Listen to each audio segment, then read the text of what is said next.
Hi friends, now today again our topic is figure of speech. New points are included in it. The first is interrogation. Now first of all what is interrogation?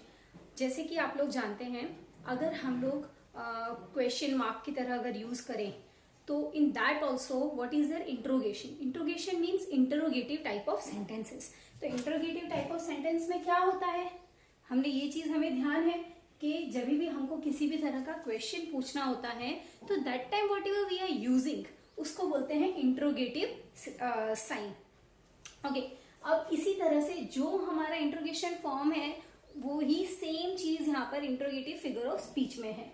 कैसे समझेंगे? In this figure of speech a question is asked by the poet which does not necessary need an answer. Okay, एक ऐसा question जिसका हमें जरूरी नहीं है कि सामने से आंसर मिलेगा. क्यों नहीं मिलेगा? Just because whenever we are asking question to a human being तब तो हमें आंसर मिलेगा. लेकिन अगर हम पोएटिक फॉर्म में लिख रहे हैं, उसको पोएम में लिख रहे हैं, तो कौन देगा हमें सामने से जवाब? Okay, so that's why it is asked just to put a point more effectively. सिर्फ हमें हमारी बात को रखना होता है. तो for that type we are using interrogative form of figure of speech. Example, when will it rain? I don't know. हम अपने आप को पूछते हैं आखिर ये प्रॉब्लम का सोल्यूशन कब होगा? When we will get the solution. Okay, so I don't know what to do with this. तो these are several types of questions which we are asking to ourselves by और जिसमें हमको clearly पता है कि हमें उसका आंसर मिलने वाला नहीं है. But even though we are asking the question, simply we can consider with a question mark. तो उस समय हम उसको क्या बोलेंगे? Figure of speech, interrogative figure of speech. Oh, that. What do you want of me? We are asking question to that. पूछ सकते हैं. Okay. What you want from me? तुम्हें मुझसे क्या चाहिए? तो that is a question. Whenever any type of question, एक चीज हमें ध्यान रखनी है, इंटरोगेटिव के अंदर क्या क्या आता है? WH type we can consider. WH type में कौन कौन से होते हैं? What is WH type? What is that? What, when, where, whose, whom, why, all these consist of WH. Even HOW, that is also considered as a part of WH. It is also considered as a part of interrogation. Okay, WH type. Now this point is clear. The next topic is exclamation. Exclamation means हम लोग ये चीज clearly जानते हैं. Exclamation मतलब आश्चर्य. Whenever we are exclaim about something, oh this happens, really it happens, shocking news. So here an exclamatory form of sentence is used to draw the greater attention to a statement. Strong feelings are conveyed by the exclamation mark.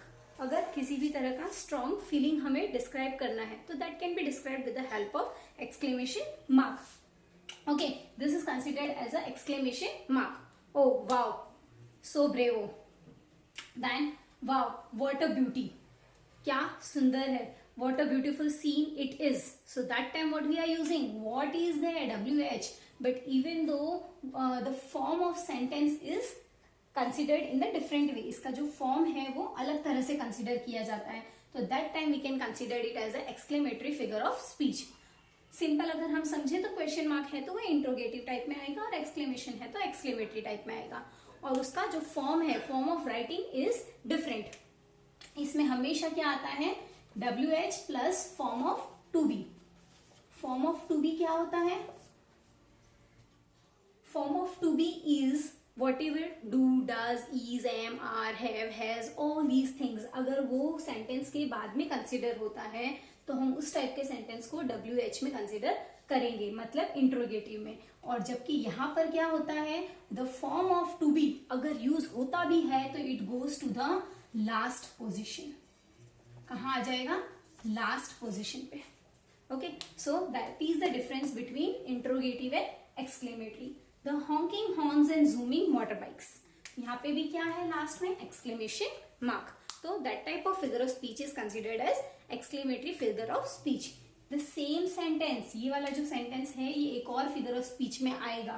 क्या है? Hawking horns, that is a noise. Zooming motor bike, that is a noise. तो वो जो noise वाला आता है वो हम बाद में देखेंगे. Okay, thank you.